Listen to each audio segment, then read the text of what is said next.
السلام علیکم، میرے چینل پر تمام ناظرین کو خوش آمدید۔ وہ کون سا جانور ہے جس کی کوئی مادہ نہیں ہوتی؟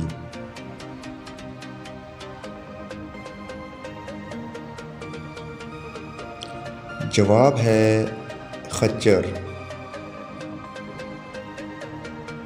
وہ کون سی جگہ ہے جہاں سورج کبھی غروب نہیں ہوتا؟ دوستو سوچ کر جواب دیجئے۔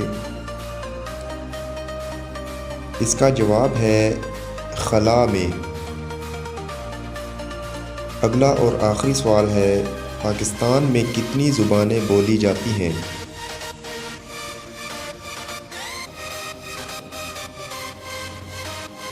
اس کا جواب ہے 60 زبانیں بولی جاتی ہیں۔ ویڈیو اچھی لگے تو لائک کر دیں اور چینل پر نئے ہیں تو سبسکرائب کر دیں۔ نیکسٹ ویڈیو ملتے ہیں، تب تک کے لیے اللہ حافظ۔